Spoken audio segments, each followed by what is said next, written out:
What?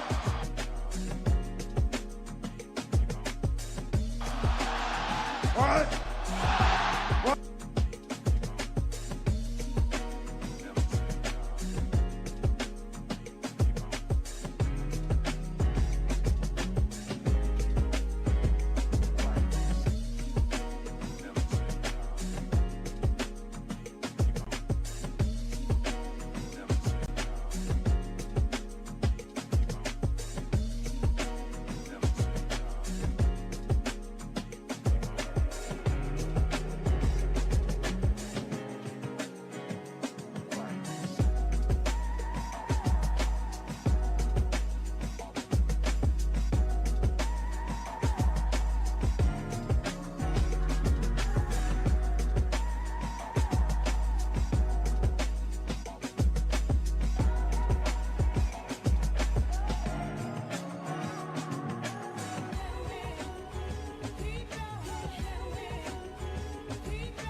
Giving you the real surrounding the Dallas Cowboys.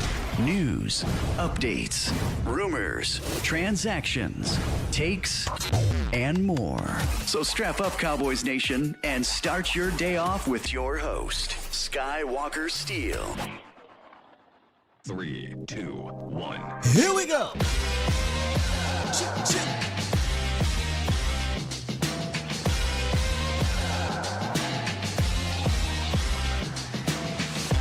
Good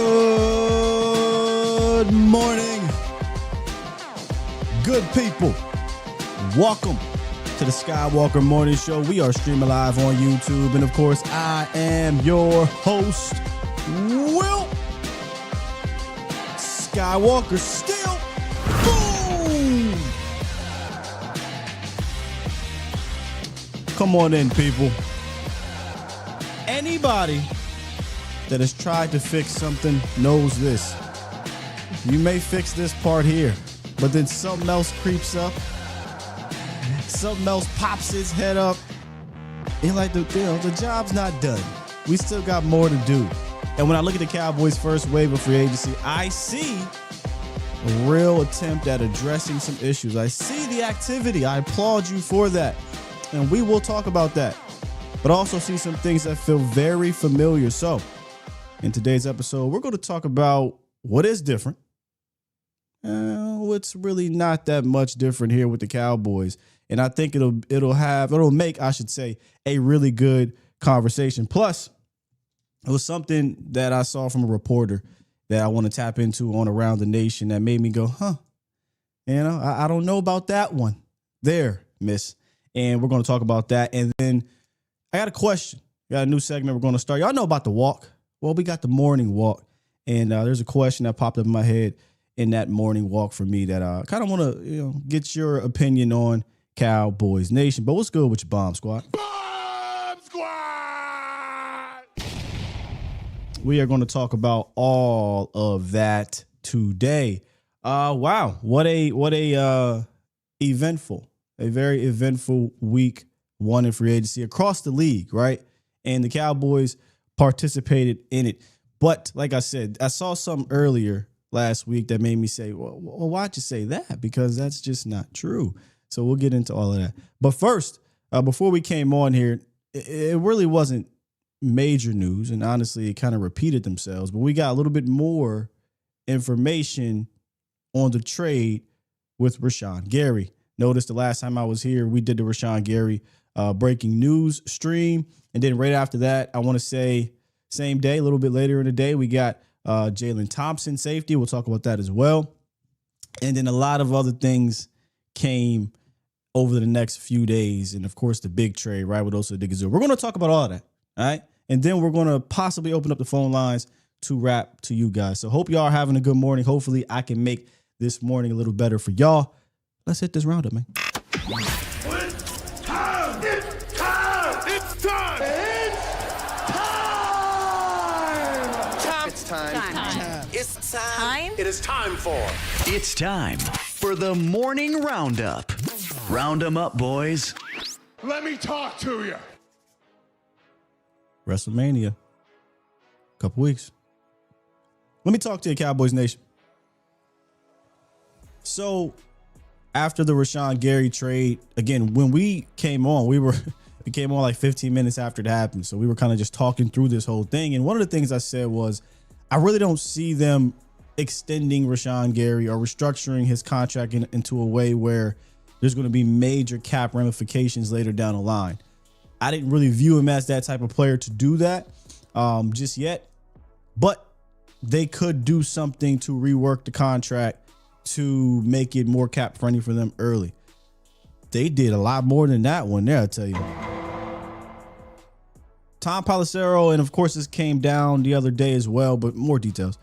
He says new Cowboys edge Rashan Gary agreed to a pay cut as part of the trade from Green Bay, dropping his compensation to $16 million each of the next 2 seasons.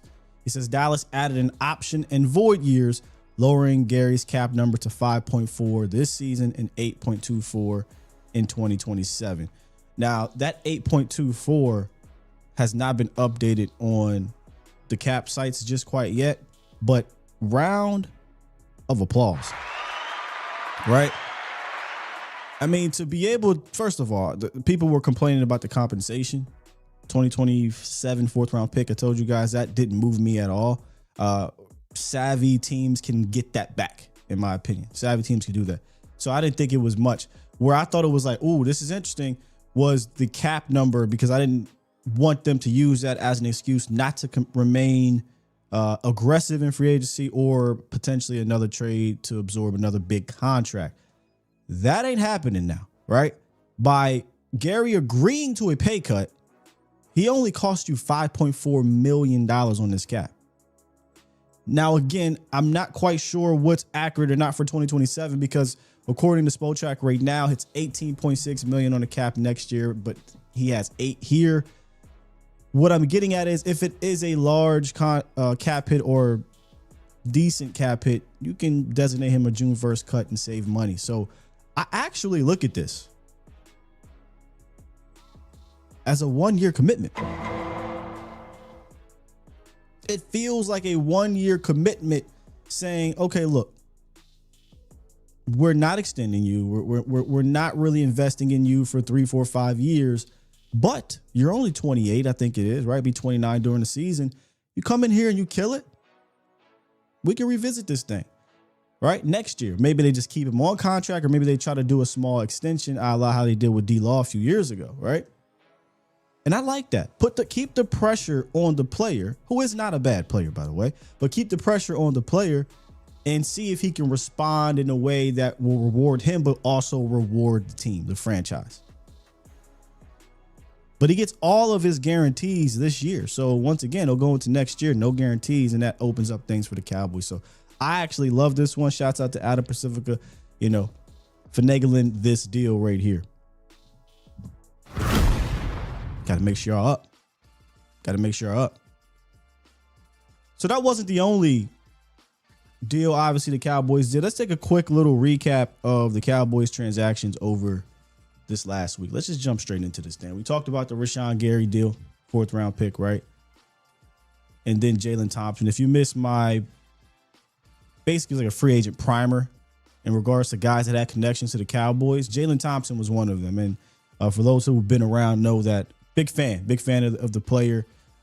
Ever since really we played him. When we played the Cardinals defense was really strange, because on paper, you look at this thing and like, not a great defense, but then when you put the film, you're like, there's some interesting things that they do. And the player that I liked, that stood out when we did the breakdown, was safety, Jalen Thompson. And ever since, I was like, man, he's a free agent. I wonder. And I really like what he can bring to this team, and we'll get into more of his contract as well. But I kind of want to talk about some of the other players the Cowboys signed over last week's ending. Kobe Durant was a 1-year, $5.5 million deal the Cowboys brought in. I think it was like right after we talked about this on the collective. We said, hey, they still have some business to handle at the cornerback position, and they're going to need to make probably another bridge signing. Now, I'll be completely honest here. I felt like Kobe Durant could have probably got a multi-year deal in the same line of Solomon Thomas, right? It didn't have to be 3-4 year deal, $50 million. It could have been a 2-year, $11 million deal.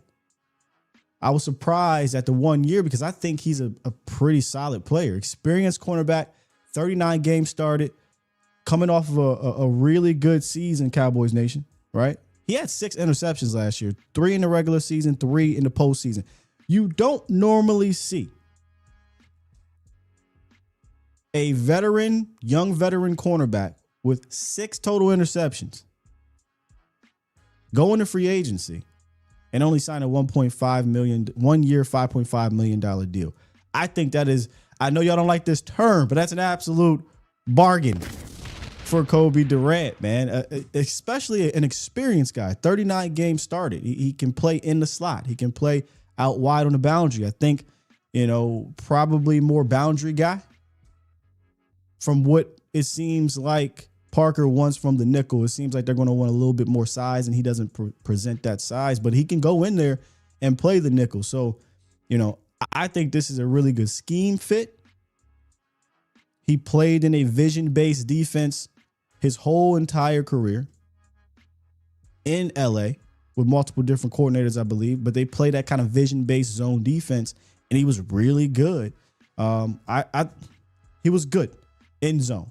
Shouts out to my guy Jonathan Owning. When I was looking at him, I couldn't really put this term into words, and he did it for me. He said he's really good playing top down, and that's kind of what I noticed. A player that is a little quick on his feet from top down. And if you go back and look at the clip that Coach Parker talked about, he said, hey, man, you can have the 40, and yes, it's nice to have that third level speed, which of course it is. But he said, do you have a quick trigger to sit down and go on these dig routes, on these in routes, on these in breakers? And you see him do that a good bit. And the dude has ridiculous body control too.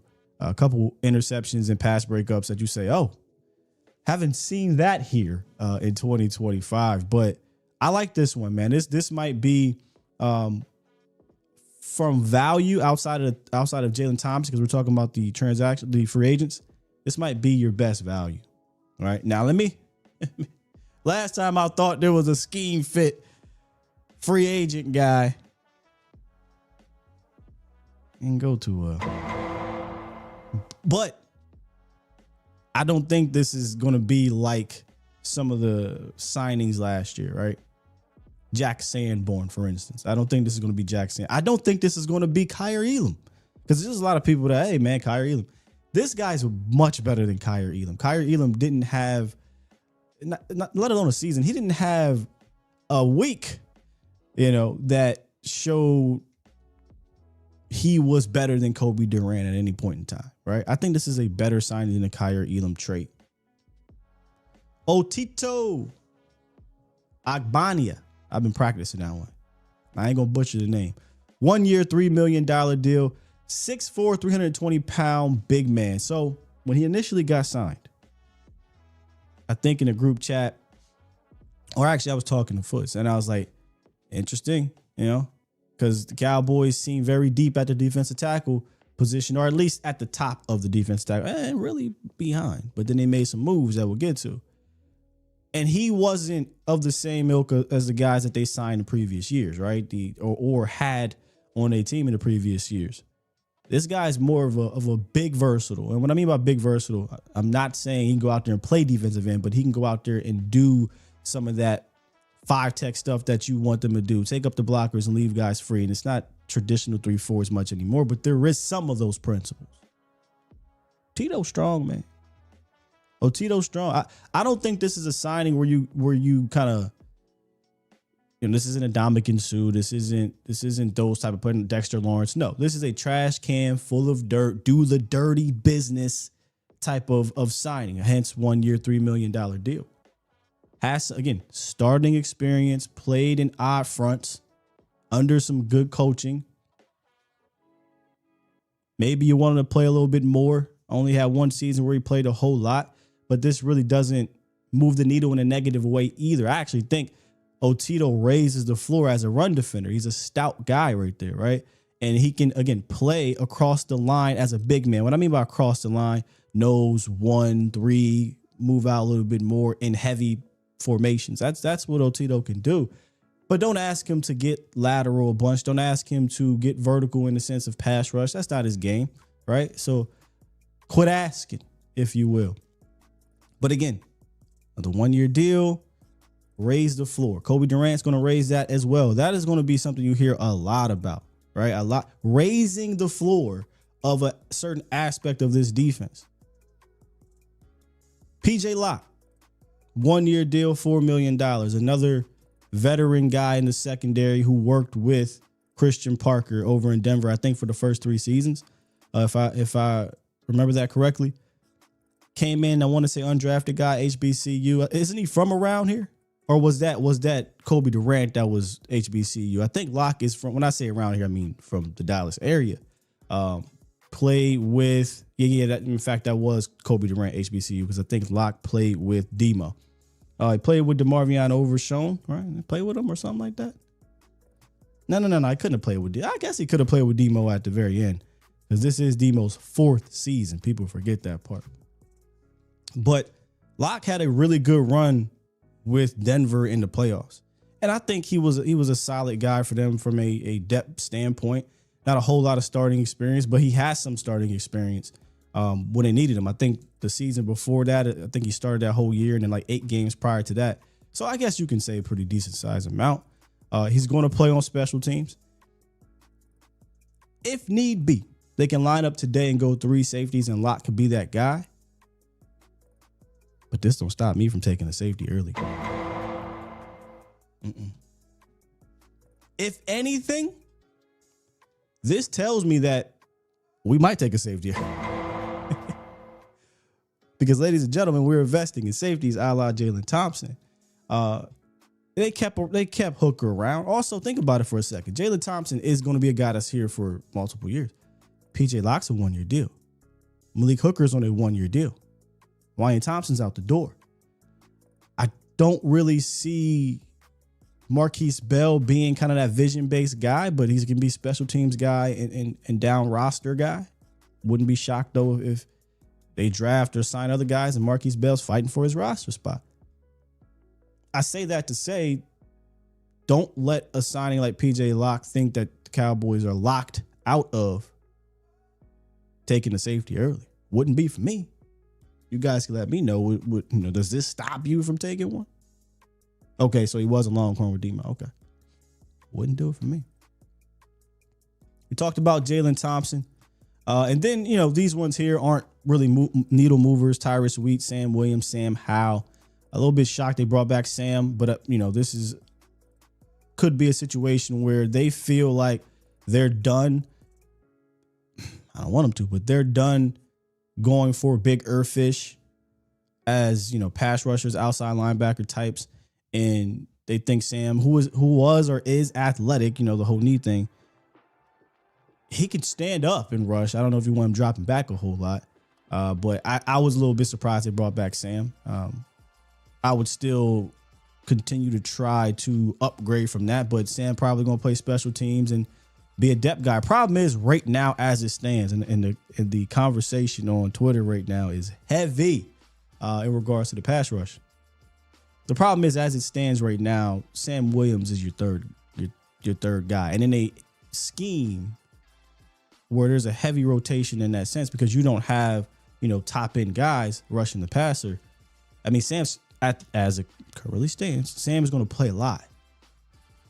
I don't want Sam to play a lot, all right? Let's get Sam, sprinkle him in there.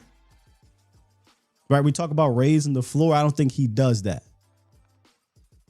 And I don't think a 1-year, $2.5 million deal even guarantees that he'll be around. But this could be a situation where the Cowboys were saying, well, we don't want to be completely bare in that cupboard right now. Because, again, you brought in Rashan Gary, who is going to be a really good run defender right now. And I think is a okay pass rusher. I don't think he's anything that's going to scream an amazing pass rusher. And then Donovan Izaraka, we hope, is going to be an amazing pass rusher, but he was a surprise, really good run defender. Problem is, Donovan Izaraka is coming off of hip surgery and won't be available until training camp. I do think you have to operate with the thought of, I have one quality outside linebacker right now, / edge rusher. So me personally, I would not be done. Y'all know how I feel. I said this before about getting a bunch of dogs. That's what I wanted coming out of this first week. I didn't need to get the top guy. It would have been wonderful. But there are other ways to skin this cat. You know, data has shown that. And those other ways is having a bunch of dogs. Not because the committee has now become a bad thing. So I'm not even going to use that term. But give me a pack of dogs that can rush the passer. Doesn't got to be the one alpha. But it can be a pack. We've seen that happen before. Be honest right now, okay? Are we talking about the truth?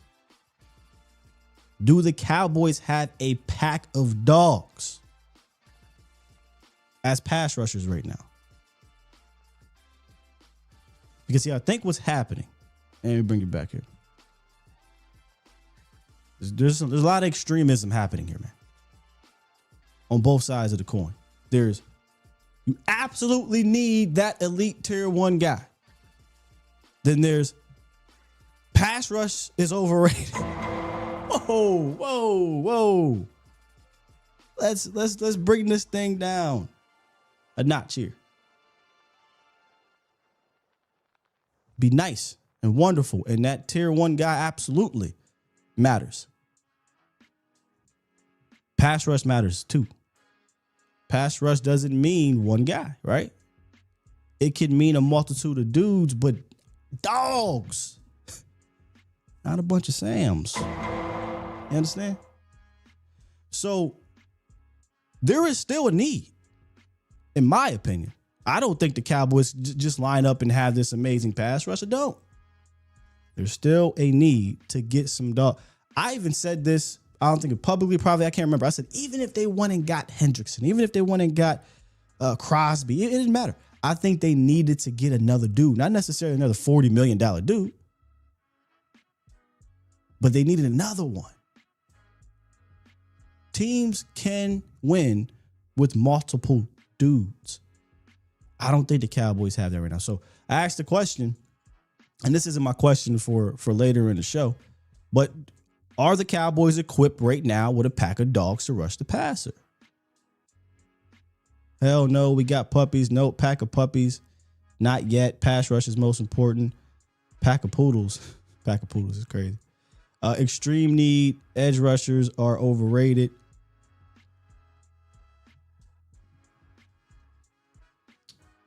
I'll repeat. You know what? This is crazy that this has turned into this, by the way. It's very reminiscent to the running back conversation, right? They turned the phrase running backs don't matter. I hate that because it's basically dismissing all top running backs.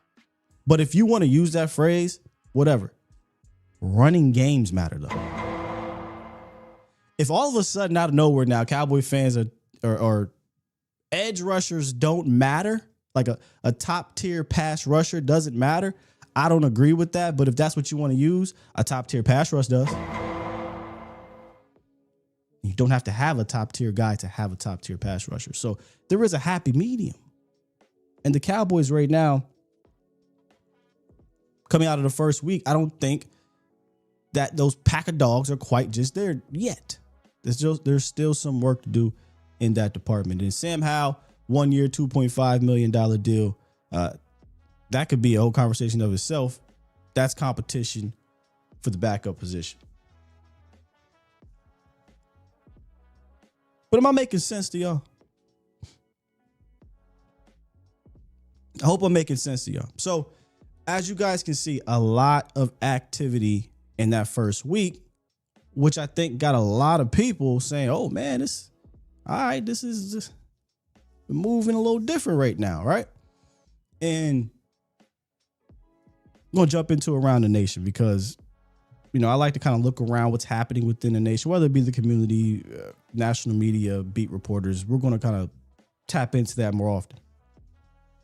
And Tommy Yarsh over at .com did something similar to this right here. He had listed all of the transactions even more. Like Matt Hennessy's not on here, which I think is a really solid. I think he might be better than Brock, but Brock is a fan favorite. I get it. He listed every last signing, every last, the trades, the restructures, franchise tags. He listed everything. And, shouts out to Jane. Shouts out to Jane. Jane said, and yet not enough, which I don't care about that part. I've never seen them this proactive.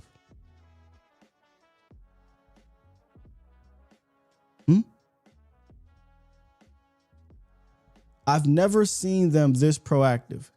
Jane. Jane, they were just this proactive last year. What are you doing, Jane? Just last offseason, they actually made more moves than this. At this stage, in this first month, whatever. They made more. More trades, more signings of their own. Free agents, like they were active in 2020 and 2021. They made just about the same number of moves, over 10 moves in that same time period. So it's like, what do we? Let me fix my eyes here. You never seen them this proactive before? If the conversation is about the quality of said moves, that's a different one. That's a different conversation. But she said she's never seen them this proactive before. So either you're not telling the truth, or there might be a little bit of pandering. You ain't got to lie, Craig. You ain't got to lie. You ain't gotta lie. This has happened before. They have been this, if you want to call it, proactive. And that got me to thinking, well, she's portraying that this is different, but what is actually different? Because no one's really honing in on the things I think that are actually different that I hope they stay on moving forward. Because at this point, man, I just got to take baby steps. So let's talk about what is actually different for the Cowboys in that first wave of free agency, okay? The first thing, gaining day two assets in a player trade. A couple years ago, there was all this trade talk, chatter about trading a player, and it led me to digging and doing research. Well, what's the highest compensation the Cowboys got for trading a player? And this was prior to Michael, which I'll get to in a second. The Cowboys hadn't received more than a 5th round pick in a player trade since 1995 outside of draft day trades. That was one of the most egregious findings that I've ever had in doing research on this team. That's insane. Then last year came, and Michael was traded for 2 first-round picks. But I think we should put an asterisk to that because that was more personal, in my opinion, right? As opposed to strategic. However, the other day, the Cowboys traded Osa Odigizua to the San Francisco 49ers for a 2026 third-round pick. That feels way less personal and way more strategic. We can debate whether it was the right thing to do, but we have to be honest here. That aligns with a lot more with how normal franchises move. Again, you cannot like trading Osa. You can say it affected the depth of the defensive line, which it 100% did. By the way, they also traded Solomon Thomas. You could argue the depth of the defensive line took a hit with the trades, but this is what normal franchises do here, ladies and gentlemen. Defensive coordinator likely said, or they likely came to the defense coordinator and said, hey, does this guy, not is he just a fit, but is he a cornerstone player in what you want to do? I highly doubt CP said yes. Right? So when we talked about when they acquired Quinnen Williams First thing that popped in my head after, yes, we got Quentin Williams was, all right, who's the odd man out? This was before CP was brought aboard. This was before we went to 3-4. And it just felt like, hey, man, Kenny might be an odd man out. They just signed Osa. They love Osa. He's a homegrown guy. Everything pointed to them keeping Osa. Then they went out and hired CP.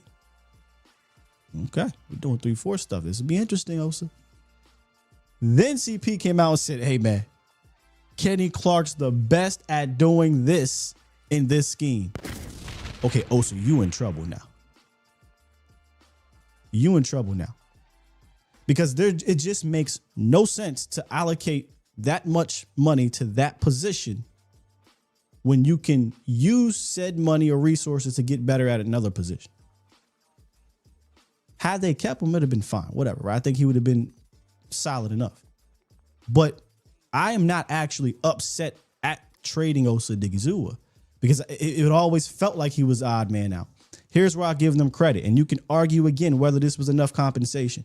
I actually wanted them to trade Osa for a player at a position of need. That's what I really wanted. And kind of maybe throw in a pick for sweetener. Didn't happen. But this is why I'm actually going to live with the 3rd round pick. Because it never happens. The Cowboys have done something again. I'm not counting Micah Parsons. That was personal. That was ego. That was pride. That was totally different. The Cowboys actually made a move that was not personal in regards to trades of a high-end player. And they recouped resources that they've never recouped in a strategical player-to-player trade before. I got to give them credit for that. That is different. Now, I hope y'all know me, man. Them picks. I trade that 3rd round pick and go get me a dude, right? That's what I would love to do. But now they can participate in day 2 of the draft.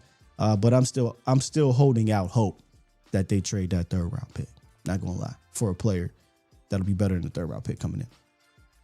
What else is different? They paid market value. Hold on, listen. Not just in free agency in general, because they don't do that. For a safety. Let me calm down, because anybody that's been following me for years knows the position I love most is safety. It's disrespected, doesn't get enough credit. It's very important to the defense. And we should know how important it is because we have a Hall of Fame safety that's not in the Hall of Fame that needs to be. And the Cowboys have been chasing that kind of play ever since. The Cowboys have been ignoring that position really ever since. They went out and paid market value for just a player, but a safety. 3 years, $33 million for Jalen Thompson. I believe his either guaranteed and average annual value is top 3 in the league, and is something else is top 2. So that is paying market value. It's not. I don't even think it's overpaying, really. Had they broke the bank in the sense of, man, he's getting paid what the top safeties are getting paid, different discussion. They didn't do that. When you go line up his contract with the rest of the safeties, he falls somewhere in 15, 16 range. He's not getting record-breaking money. But see, this is something that I just wanted them to do in general. You don't have to reset the market in free agency, but you are going to have to overpay or bust your own budget. That happens. I don't think Jalen's necessarily an overpay because it's market value, but for them, they may feel that way. They feel anytime they can't get a bargain, it's a little overpay. But these are real tangible differences, something that they have not really done in 30 years with getting day 2 assets for a player pick or a player trade, and then signing a market value player at a position they never do. And that's safety. Which there's some underlining things too with that. I think, and I'm kind of set the table with this a few weeks ago where I said, hey, if you go look at what the Cowboys allow their new defensive coordinators to do, if they believe that, okay, this is going to be a ride, they'll let them do things that they haven't done. Dan Quinn ushered in those boys putting resources at defensive tackle for big fellas. They hadn't done that, you know. People forget Quentin Bohanna, granted 6th round pick or whatever, was the first draft pick, one tech nose tackle type that the Cowboys had made. The heavy, big heavy, 320, 330, 340. They hadn't made that in like 20 years. And then they followed up with Big Country, right? Then Mozzie Smith. Didn't work out. But they allowed the defensive coordinator to say, hey, we need to take this serious. What does Dan Quinn coach? Defensive line. What does Christian Parker coach? Secondary. Hey, man, we need to get safeties. PJ Locke, right? Jalen Thompson, market value. That is different. I happen to look over. Scott, do you really like this safety room now with cornerbacks? I like the safety room for sure. The cornerback room is a TBD because of the, Deron Bland, I told y'all before, Deron Bland foot injury scares the living daylights out of me.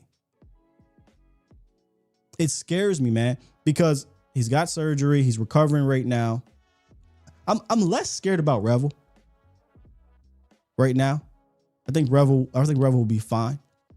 But Bland scares me because he's got surgery again. He got surgery last year.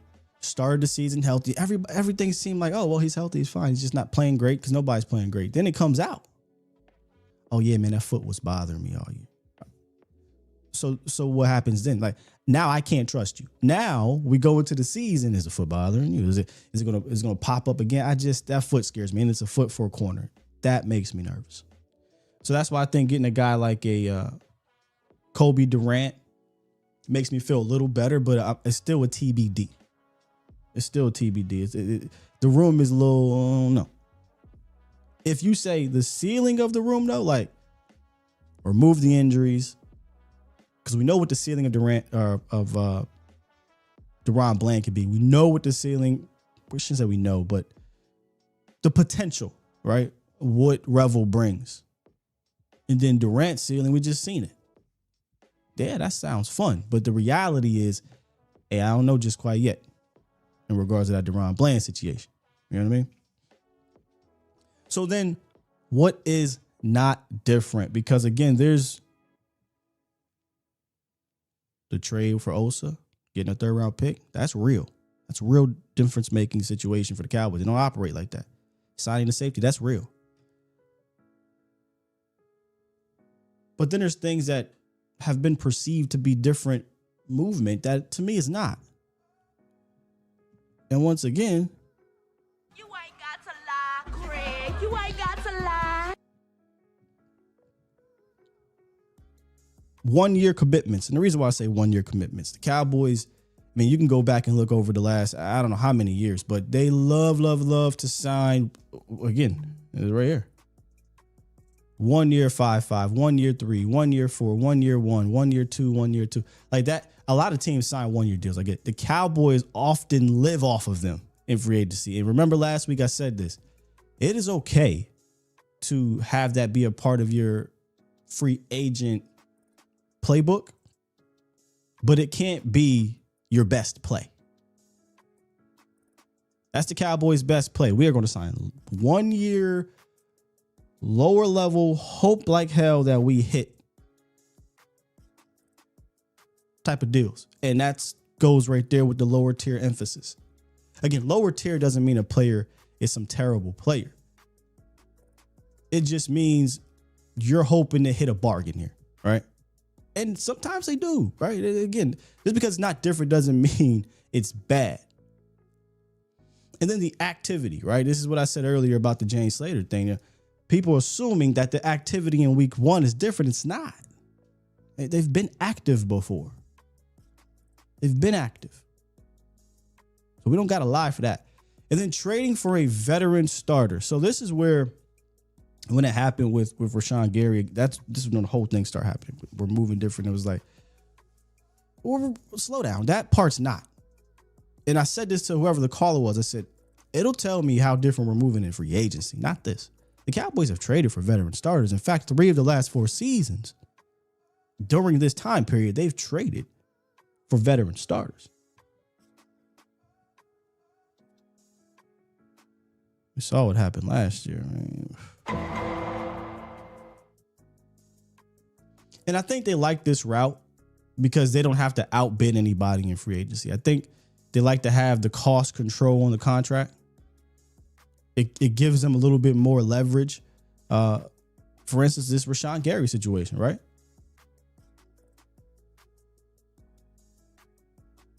They were able to get that cost down by reworking the contract.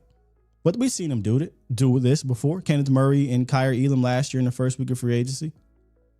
Stephon Gilmore, Brandon Cooks. Those are the good ones you hope, right? 5th round picks and 6th round picks. And then go back a little further, Robert Quinn. So that's not different. Again, not necessarily a bad thing. If it's done correctly, you get the Gilmore, you get the Cooks, you get the Robert Quinn. If it's done incorrectly, well, you get Kyrie Elam. You get Kenneth Murray.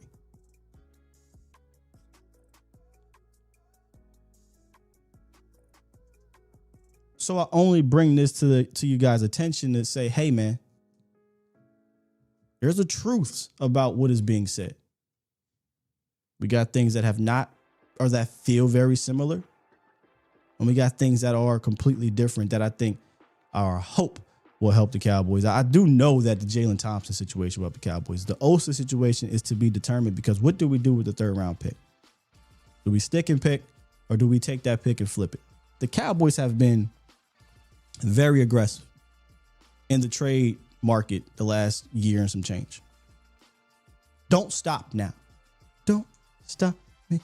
Like, don't stop now. Keep your foot on the pedal. You now have more ammo to go get somebody. And, I dropped a video a couple weeks ago about Jonathan Grenard, who's still out there floating around. We just talked about pass rush and wanting to get more dogs. I think Grenard is that dog. I ain't saying Grenard is an elite rusher, but I think Grenard can come in here and be right away your best pass rusher and help with that. And I don't think it'll take a whole lot because you know what? The price has had to go down. You could argue that with Crosby too, but the prices went down. Free agency is hit. Money has been spent. Needs have been met. The price of the brick did not go up. Yesterday's price is not today's price. Boy, that 3rd round pick should do it. That 3rd round pick should do it. Shouts out to you guys joining the show. Do me a favor if you're enjoying it, hit that like button. Subscribe if you're new. Share this with your Cowboys friends and family. Y'all remember, it's a lot of new people, so some folk don't know about The Walk. It's a segment we do during the season where after a Cowboys win, players that aren't really being talked about too much, they go on a little walk with me and we give them credit. And I'll leave it at that. You just have to stick around during the season. But I wanted to introduce a new segment, the morning walk. I walk my dog in the morning a lot to kind of get going. A lot of people go on morning walks. The cool air hits you. You get to thinking. Questions pop up. And something popped up to me with the Cowboys in regards to this defense. I said that earlier. There's something about the defense that I don't know has necessarily been met just yet. Kind of a twofer, if you will. Let's start off with this one. What do you think was the Cowboys' biggest defensive issue last year? And then, did the Cowboys actually solve that issue?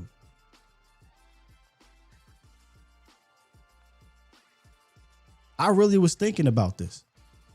Because the way I like to attack free agency, if I was able to run an organization, is I'm using free agency to improve either massively, right? Massively by signing top dudes, or I'm using it to improve at least incrementally, like at least some case. The Cowboys hadn't used free agency in that manner in years past. They like to maintain. They like to say, hey, we got just enough to get into the draft and see what happens. What is the Cowboys' biggest defensive problem for last year? What was? And did they solve it? Was it pass rush? Right? Not a major sack team but did get some pressures, right, eventually, but didn't have that one dog that kind of changed everything and didn't have a pack of them either, really. We thought that. We thought they did. Was it pass defense / the secondary? You know it was bombs over Baghdad. No pun intended right now. On this Cowboys secondary. They were second to last in touchdowns, giving up, I think, last in pass yards. It was pathetic. From the back, safety wise, all up to the corners and the nickel. Everything just was terrible pass defense wise. Now you could argue, well, they go hand in hand, but the secondary was not good. Was that the biggest defensive issue? Was it the run defense? Cowboys improved their run defense from 2024.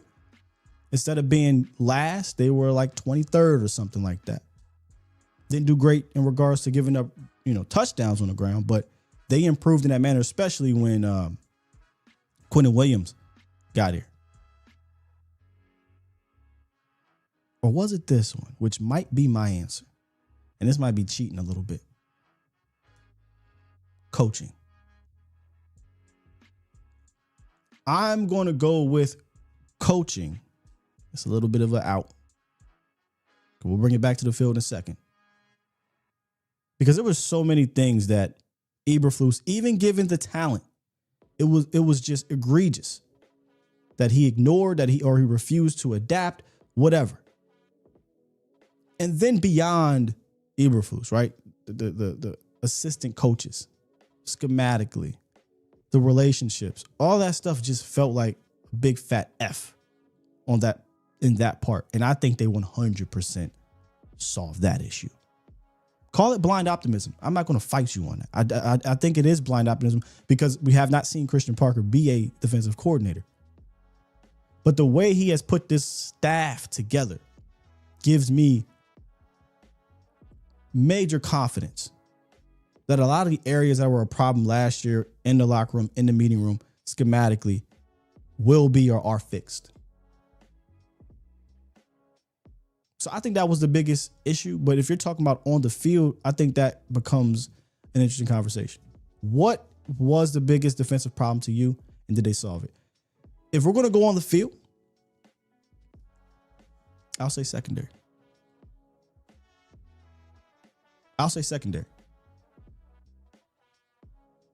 Because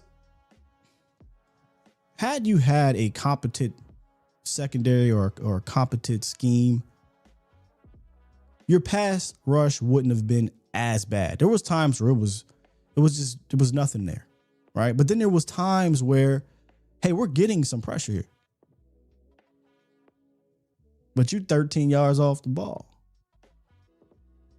You getting dunked on. You slipping and falling and can't get up.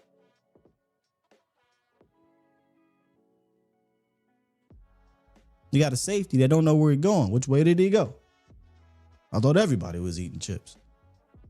It was real bad, man. And then so you then upgrade the safety spot. I think you upgrade with Kobe Durant. And again, pairing it with the coaching. Oh, PJ Locke. I do think, I hate to use the term solve, but that is a question I ask. That is the biggest weakness that is closest to being solved. Does that make sense? That is the biggest weakness that is the closest to being solved. Where do you guys stand on this? You could argue run defense. Getting Bognia raises that floor. Rashan Gary 100% is a real quality run defender. So y'all let me know in the comments, in the chat, what's the Cowboys' biggest defensive weakness last year and did they solve it? Let me see. Pass defense and coaching were terrible. 3rd and 10s were automatic first last year. Yep. By the way, shouts out to y'all, man. I see my guy Toxic Tom in the building. He said the process to improve the defensive coaching was a complete 180 for sure. Let me scroll up here. I probably missed all y'all answers. defensive coordinator. So I feel like coaching seems to be the answer. Brandon said coaching. Just call me Dom said defensive coaching. Our defense has not been able to adjust at halftime for years. Dan Quinn led a good unit, but they could only play from ahead. And you can see the identity of this defense changing. Christian Parker is a gentleman and a scholar. He has a real plan of how he wants to, I think, slowly but surely turn this defense into a respectable unit. I don't want to get too far away from what I said a while ago where, look, I'm under the assumption, or I understand that you're not going to turn this thing over, at least the way the Cowboys operate, immediately from one of the worst you've ever seen to top 5. That's possible in maybe another organization that's a little bit more aggressive. But this organization, I'm just looking at them as baby steps, right? And coaching, they took that step. The quality of their bargain bin, if you will, or the quality of what they did in week 1 of free agency, they took that step. Baby step, but they took it.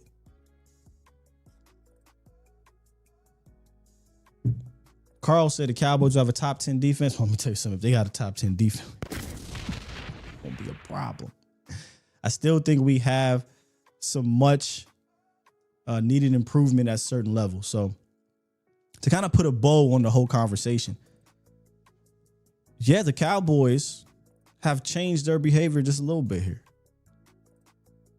But they got some work to do to change, I think, the nature of who they are.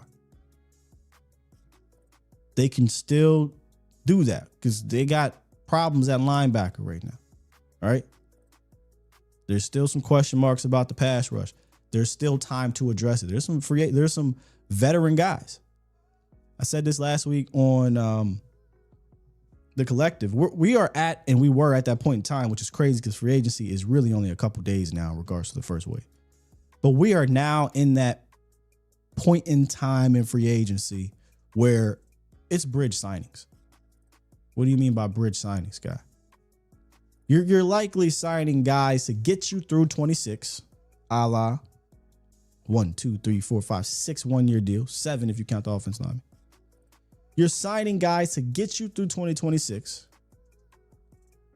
and you revisit in 2027.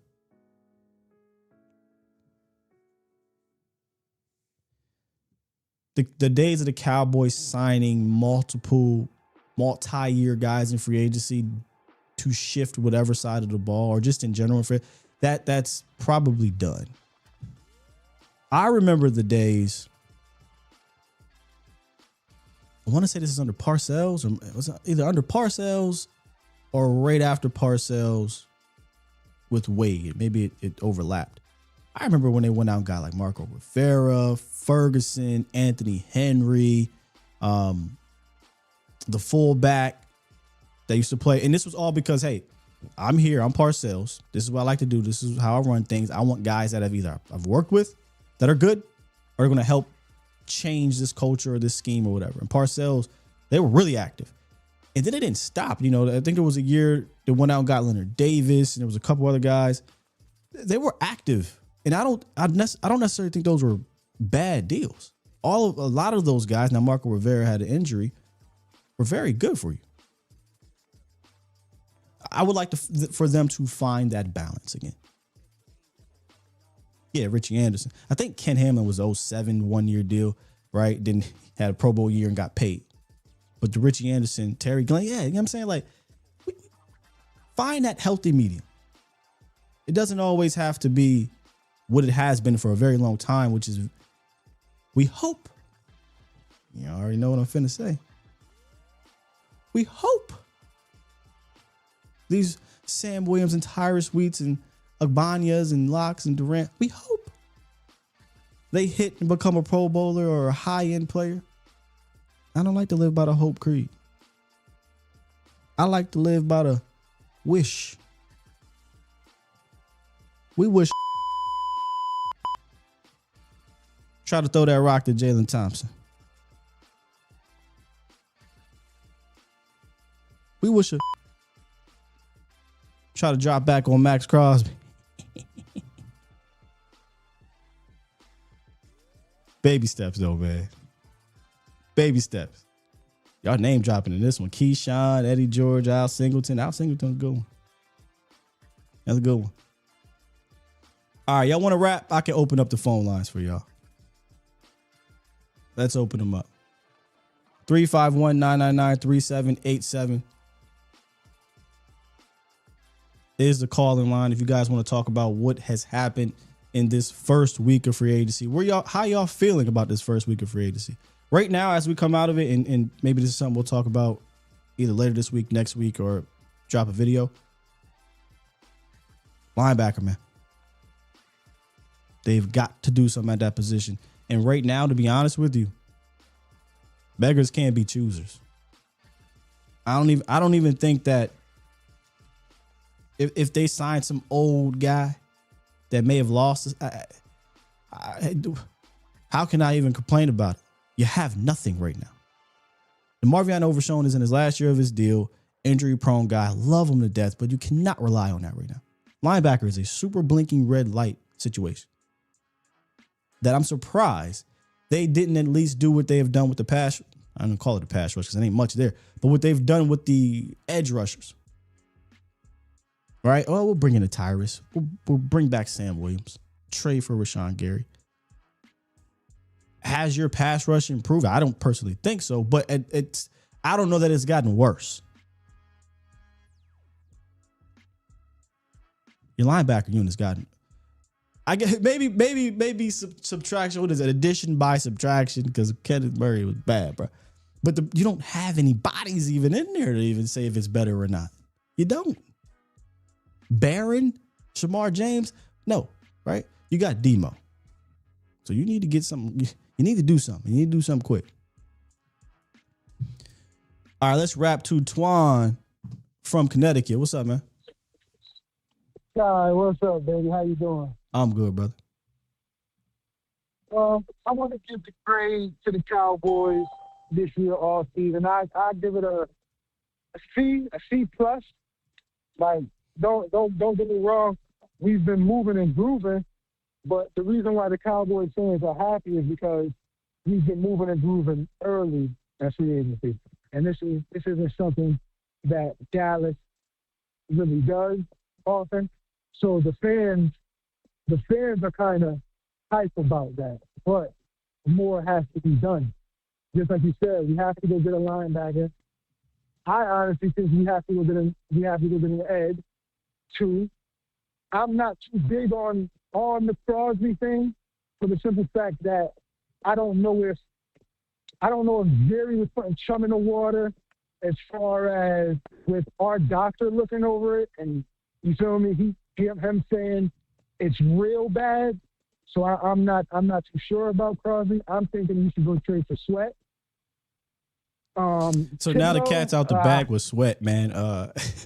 I kind of put out a tweet last week when I found out before it got public about potential Sweat situation, and but then it came back that is that's a no. But a Sweat type, I'm with you. No? I think a Grenard is a guy, Sweat's a guy. Like a Sweat type, I would 100% be trying to obtain.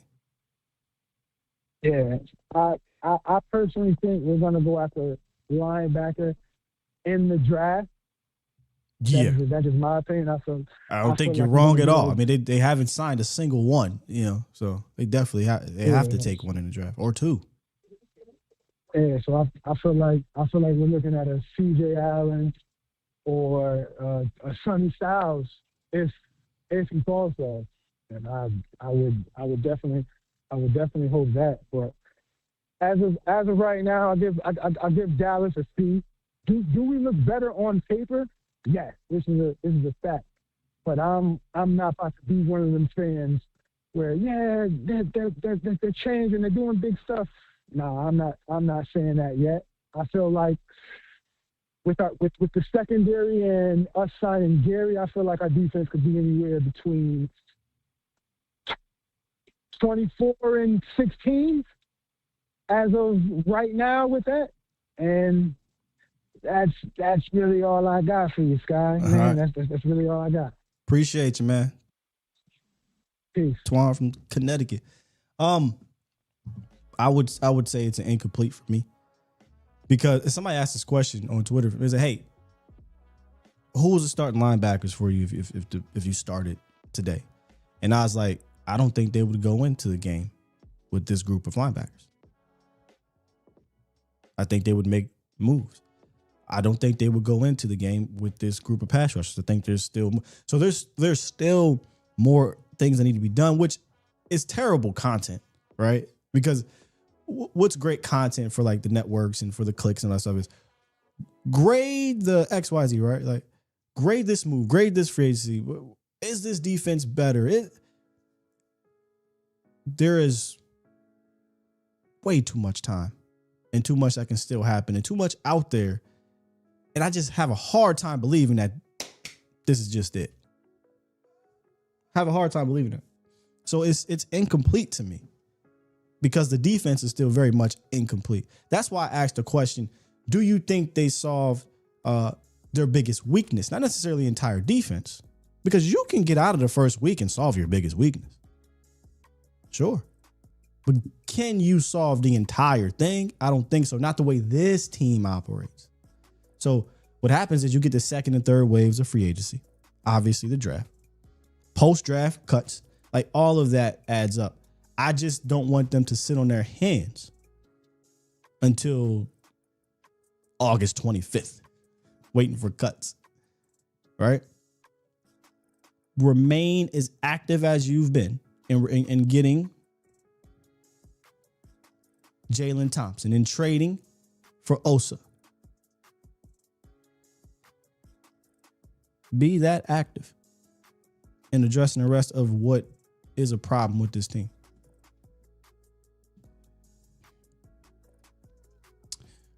Twyman said, do I think Shamar James was better than Kenneth Murray? I don't think Shamar James was good last year either.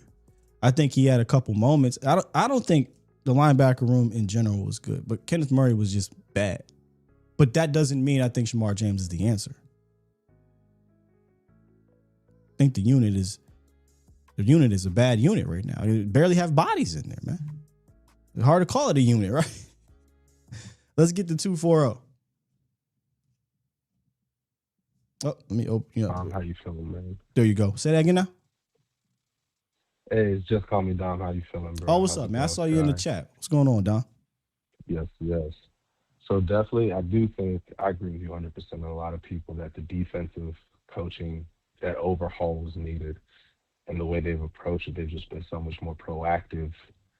And I think like even the last caller was saying that the fan base does enjoy that. We just like seeing Jerry do more than he usually does because it's just so lackadaisical.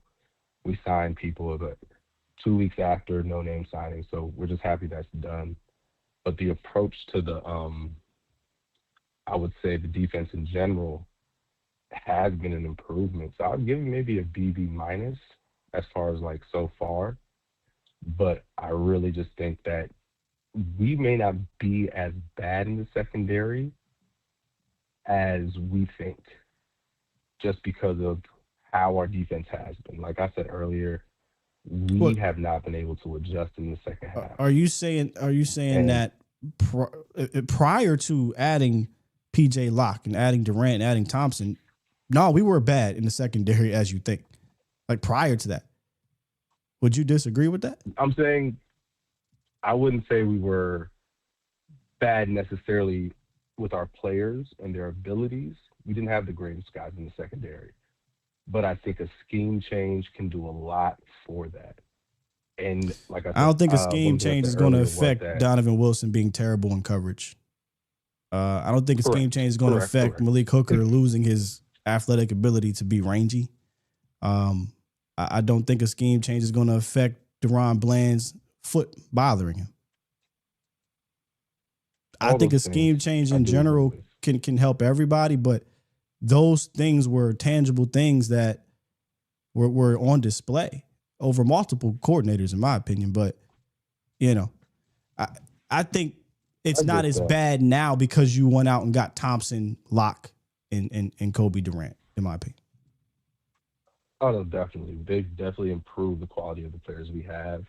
But I just think as far as like how this year will go, I'm not going to say, oh, we're definitely not going to see as many big plays get thrown on us. We're not going to have a 50 ball every game thrown on our defense. But I do think we will see a lot better play overall. Yeah, you went out and got better players too. Coaching. Yeah. Yeah. I mean, definitely. Yeah. But if you ran back the same secondary with this coaching, I can guarantee you CP would have benched a couple dudes at some point. Yeah. You know what I'm Even saying? then, and just the ability to adjust and change and evolve with the game. I think we've always had an older coaching staff until the Schottenheimer era where they just have been just unable to catch up with what's going on in the game. Yeah. And it's been frustrating. But I think we've been making good moves so far. With the draft, I do agree that we might go linebacker. And then I heard a take the other day, and I kind of want your opinion on it. While I don't necessarily agree with it, someone was suggesting trading 12 and 20 to move up to the top 5 for Sonny Styles. And I don't like giving up both of those picks in the first round, but I don't know.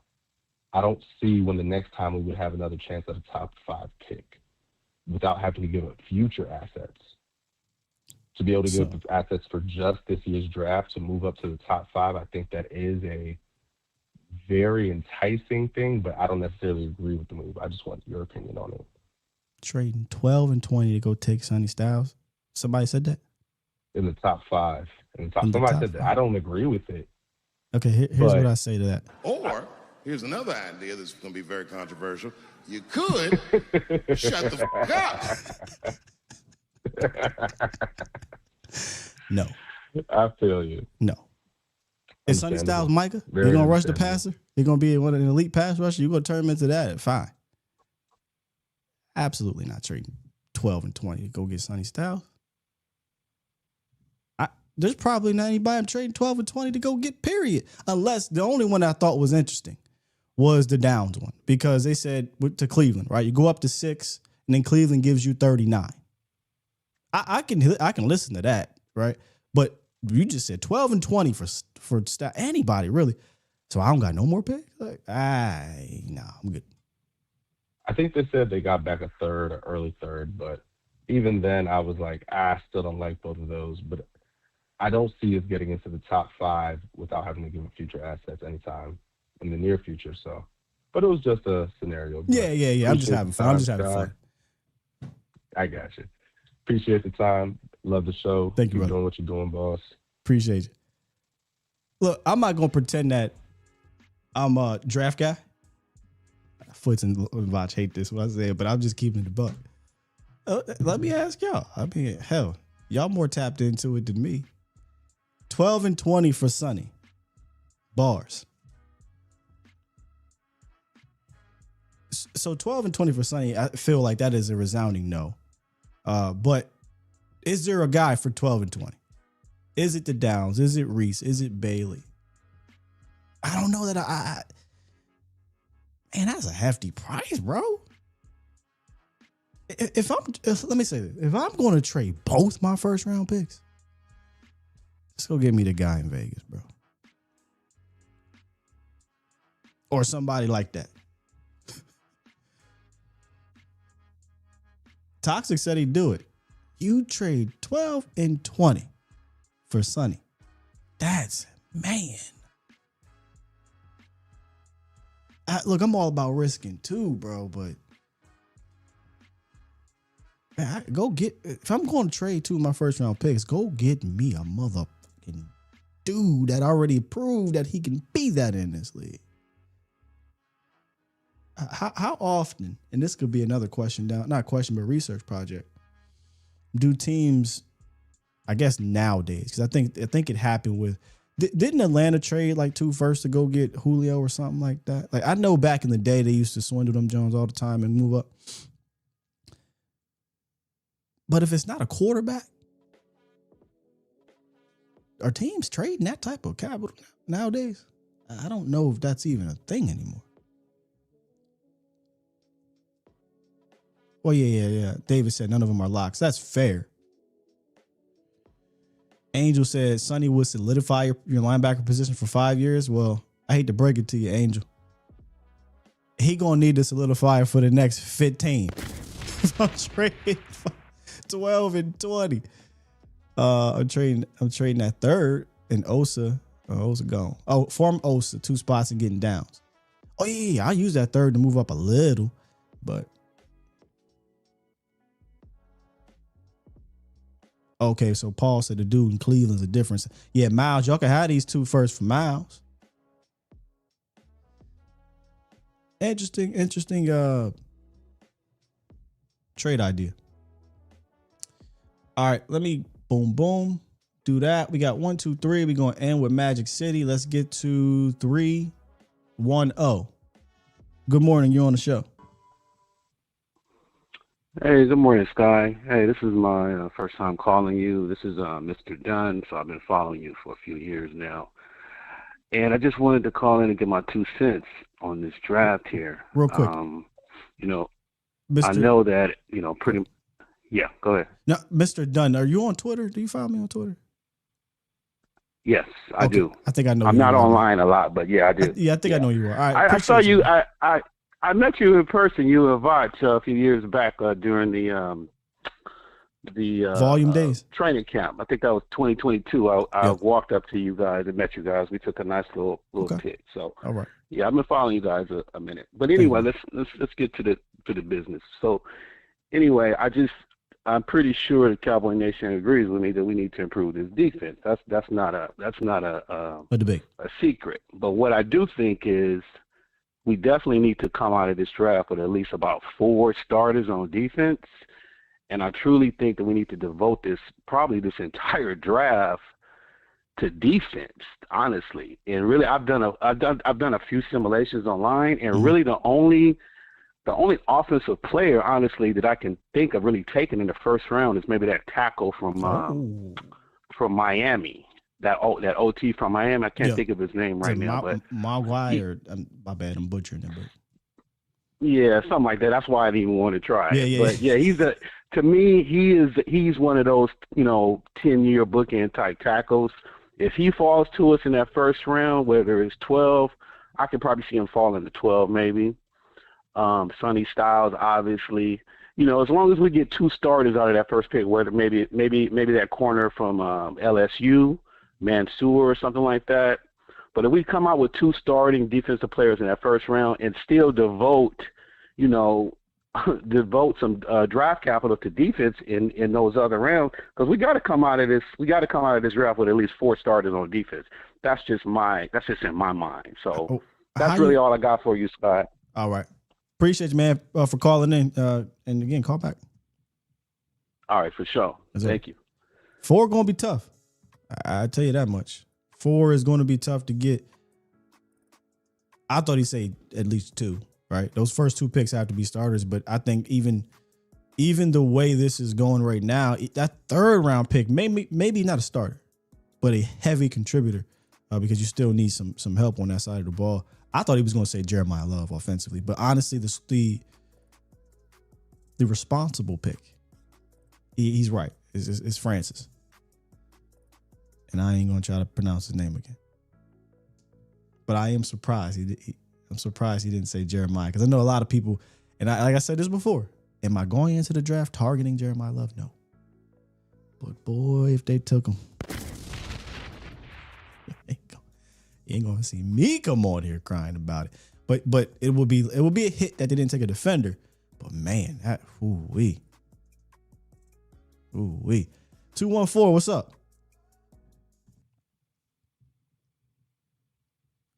214, you're live. Uh-oh. 214 going once, going twice. Sold to Magic City Marv. What's good with you? What's up, Bella? How you doing? I'm good. How you doing this morning? I'm doing good, bro. Oh, yeah, did you, everybody need to go see your boy. The cardio breakdown. That shit was cold-blooded yesterday. He was trying to tell everybody stuff. You see it too? One thing about Koye, because we don't always agree on anything, but boy, how he breaks it down is mesmerizing. Oh, my God. It was cold-blooded. Yeah. I'm glad he broke it down because the fans was complaining. Like Man, it's still March, man. Please chill out, bro. God, Yeah, I kind of talked about it earlier, Marv, where I felt like Yeah, there was a little bit of extremism going on both sides, where it's, one side is saying, you absolutely have to get the Max Crosby type, and then the other side saying it don't, pass rush don't matter. Like, that's extremism to me. I think there's a happy medium that it looks like most fans have, come to agree on. And that, that's what matters. Is there is other ways to skin this cat. It's not. You go get a good pass rush. I'm trying to tell you, cause I'm telling you, it was the coaching. Kept saying last year, cause something didn't feel right, because all them people kept rushing down the middle of the lineman. I'm like, do they got any moves? And if everybody didn't see that, something's wrong with you. That I don't know what they were teaching, but that was the worst coaching I ever seen in my life, bro.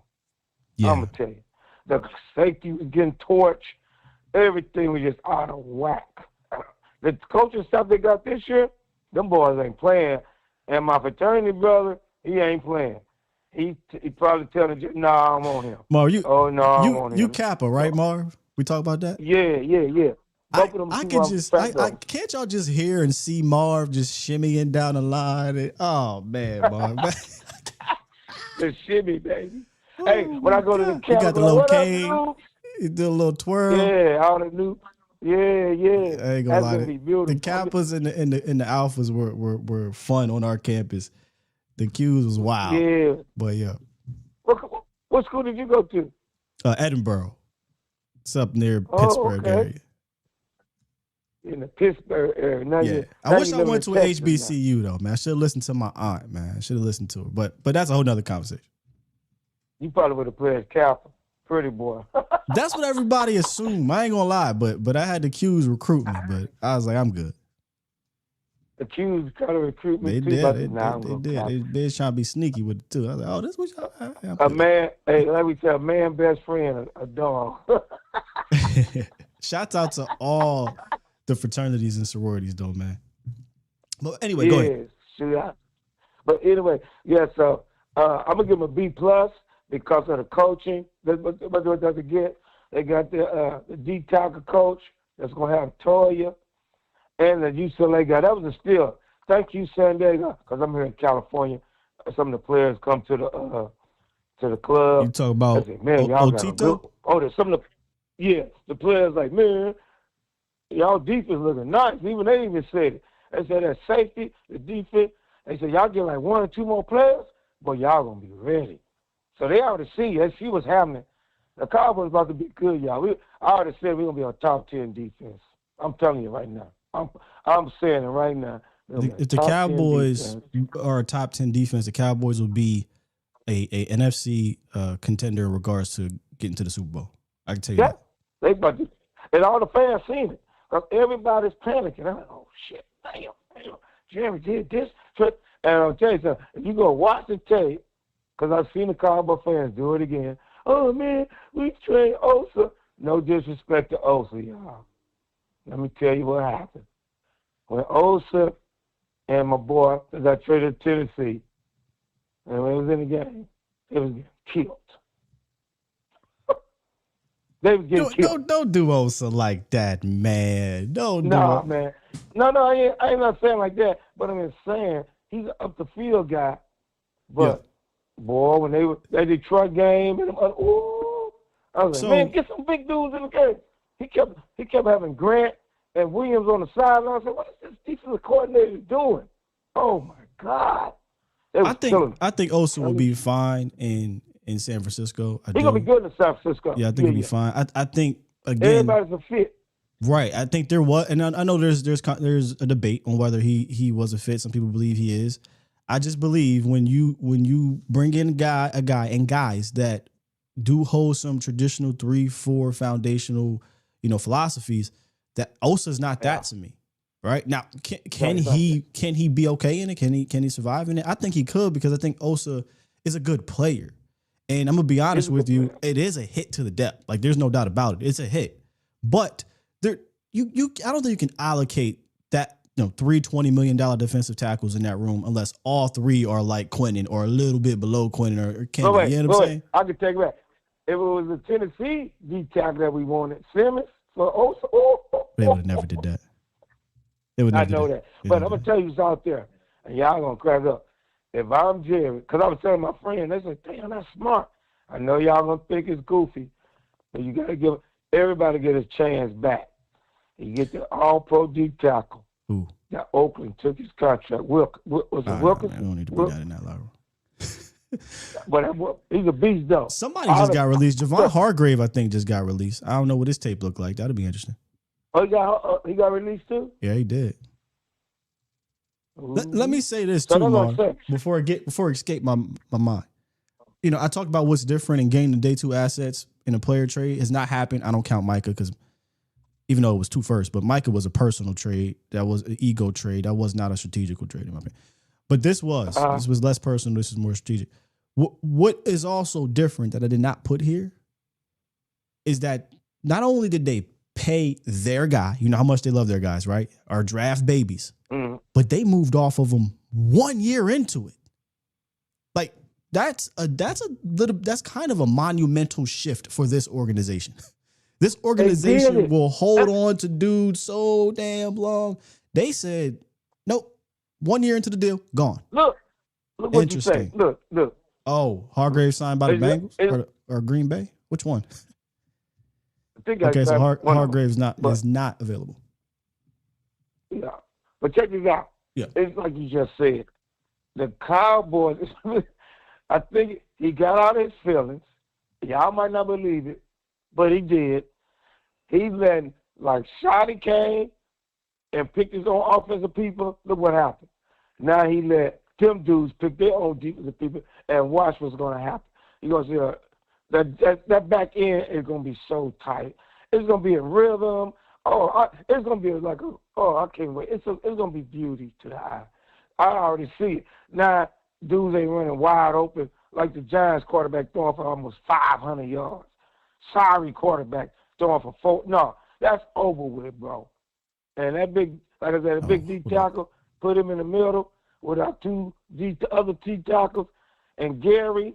Man, you're not running on them dudes, man. You're just not running on them. Yeah, the run defense, I think, is going to be a lot better, man. I agree. But, hey, appreciate you, Marv. You got me looking at this defensive tackle free agent thing right now. I want to talk to the nation a little bit about this. I'm interested. Because they're going to drop things. They're going to drop. You can get one of them guys.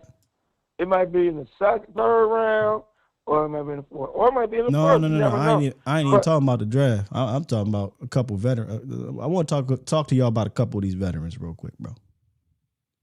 I get the big veteran from Arizona. Yeah, that's one of them. That one of them. 40-year-old man gonna give you about 6 or 7 seconds with them 2 big dogs he already got. You put that guy with Williams and all them, man. I hear you, man. I hear you, big dog. Hey, appreciate you calling in, man, to your show. And shouts out to you, man. Hey, sometimes you got. Hey, Marv, be on the job for 30 minutes with my man Magic City, but I want to stay here because I'm not opposed to again. Not only did you trade Osa, but you traded Solomon Thomas, you know, who I thought was a quality depth guy last year. So you lost depth. We went into this thing like you got a deep room. You don't got a deep room no more. You got 2 ballers, a trash can full of dirt, business guy, and then it's like, oh no. All right. So I wouldn't be mad. Go get another one. Now he brought up Calais. Y'all know me, been trying to get Calais on this team. I don't know how long. Probably since I started doing this, man. Love Calais. I think he'd be great in that locker room. I think he was still serviceable last year for Arizona. Love him. Super scheme fit. Dude can play across the line, or at least from a traditional 5-tech standpoint and interior standpoint. My man 40, but I don't give a damn. DJ Reader. I know I tried to get DJ Reader for us last year, y'all. I tried. Now, again, these market values have changed. DJ Reader for a 3.8 market value. Shit. Now, do they want to start? Or do they want to, I don't know. But Calais, Daquan Jones, Andrew Billings. I mean, now some of these dudes might have got signed. I know Spotrac doesn't always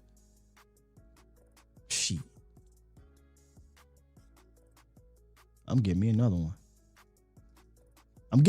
Man. Now you say, well, Sky, slow your horses. We need linebackers. We need pass rush. We do. And I'm greedy. We still have a lot to address. There's no doubt about it. All right, let me get to these super chats real quick.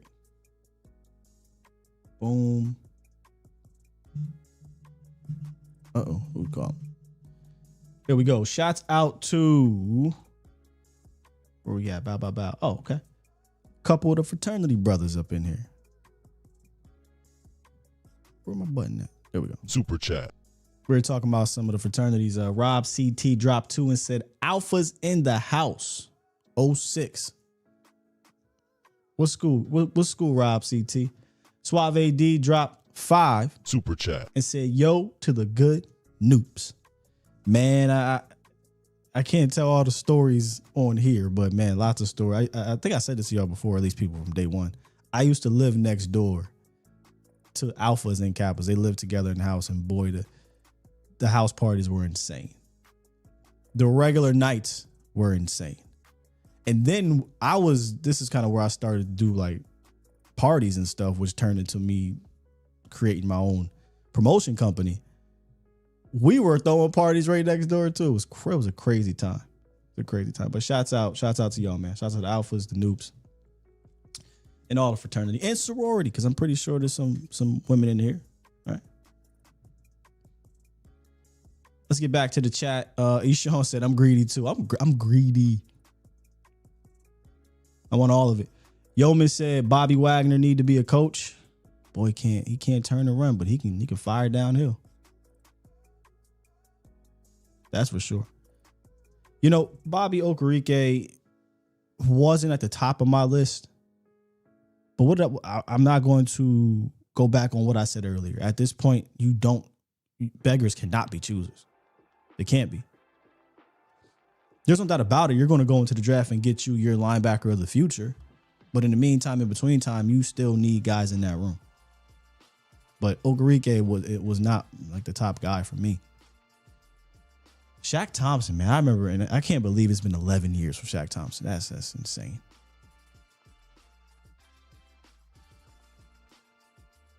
Hollywood Brown, 1 year 6.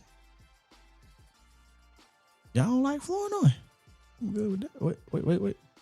Oh, you're saying signed him. You're not saying they signed him. So y'all be killing me. Y'all be getting me with this. T-Mac says, I hope they target linebacker before the draft. Yes, or get a linebacker. I agree. I would have signed 2 of them in this go round. I think it was Foots who said, the law of 2. He wanted 2 of everything. 2 edge, 2 linebackers, 2 safeties, 2 corners. That's kind of where we were living. Special K said they should have kept Solomon. That call, that bang was like, oh, Osa Digizua, breaking news. Cowboys trade Osa Digizua for the 3rd round pick. I'm like, not a shocker. Was hoping that we get a starter at another position. But then they followed it up with Solomon, which honestly, if you're moving off of Osa, you're moving off of Solomon. They are very similar in that they're undersized 3 techs. Osa being extremely undersized. And they play differently. Like I saw somebody try to compare Osa's size to Milton. Like Milton go what, 6'4", 290 or so? Osa 6'2", 280, and that's what he's listed as. I don't know if he play like that. So, that's a little small for some of the principles that they want to play in this scheme. Now, again, I think he would have been fine. But it's fine what they want out of that compensation, paying them. No, they probably want more than that. And again, you cannot allocate that much to that position unless all 3 of those dudes is dudes like that. And in another scheme, Osa is a dude like that. I don't know if he would have been that here. I don't know. Some people believe so. I have questions, but I think he would have been serviceable, which is why I believe you need to replace that serviceability, just not for 20 mil. I agree, Toxic. I'm tired of fine as well. Tired of it as well. Osa way the same as Gary. Fact. Gary, and I'll close out the show with this, man. The Rashan Gary situation just continued trade to me continued to get better in that you traded next year's day 3 pick, which you should be able to recoup. Good organizations can do that. And you knocked down the contract, the cap hit for the next 2 seasons to the point where this is now looking to me like a 1-year commitment. And then we revisit next year. And if it doesn't work out, you save money on the cap and move on. Like, there should be no complaints there, in my opinion.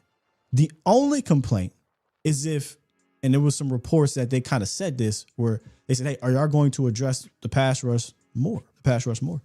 And, you know, paraphrasing here, the reports were, that's what we got Rashan Gary for. And I was like, Rashan Gary can't be the end all be all. Don't put that pressure on him. He ain't like that now. You put him in a room where he can blend in with the dudes, let's rock. You put him in a room where we're looking at Rashan like, hey, you gotta close this game out, big dog. Hey,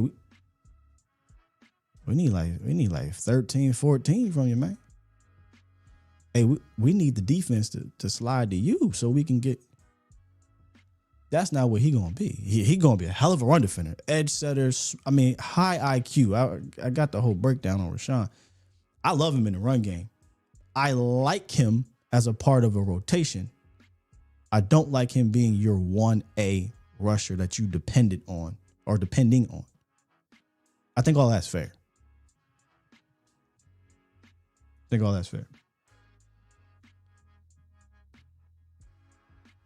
One more refresh. Shouts out to Rob CT. Dropped another 5. Super chat. He said, I think we are targeting team first guys as well as the talent. Guys that can do multiple things on the field and about the team. A5A06. Yeah, it's so funny how things have changed in regards to guys that can do multiple things on the field. Y'all remember, I remember a time frame where position flex was a bad word. and rightfully so, because that whole position flex thing got a lot of players in trouble. And it was a crutch the Cowboys leaned on, right? Well, we don't need to do this because we have him who can do that. I'm not a big fan of that. I'm a big fan of, this dude is a beast at this exact thing. We're signing him and we're trading for him to do that. If he can do multiple things, that's a plus. But that shouldn't be what you lean on. I remember the times of the Byron Joneses and my man Crawford. They made Crawford go up and down and wait. Defensive tackle, edge, and that's not good. Byron Jones, corner, safety. Position flex was a word that they love to use. You don't want to hear it too much no more, do you?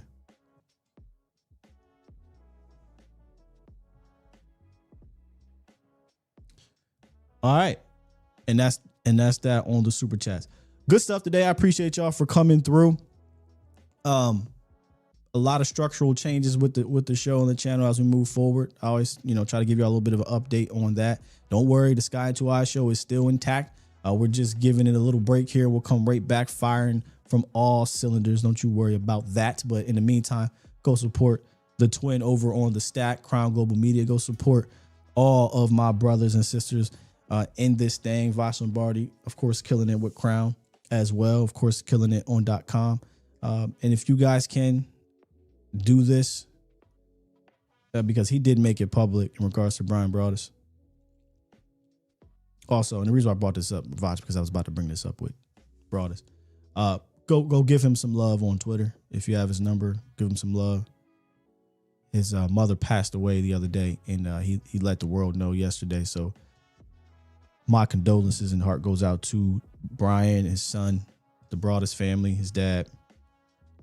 Go show some love over to B. He could use it right now. He can use it. All right. With that said,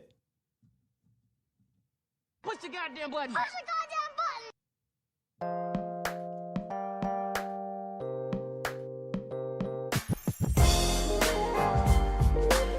shouts out to everybody showing up this morning. Hit the notification bell. There's no telling when I'm going to drop some content. And I can't even tell if it's working, the notification bell, but just in case, hit that thing. I see y'all when I see y'all. We out here. Peace.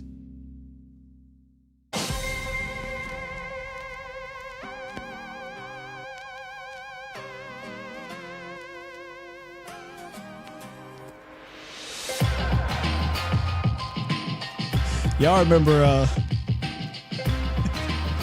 remember hits from the street? We're talking about fraternities, and I just kept thinking, moo sa moo, milk it, milk it, milk it. Shots out their hits, man. Moo sa moo, milk it, milk it, milk it. That's a callback right there. That is a callback. Love y'all. Peace. Bomb Squad!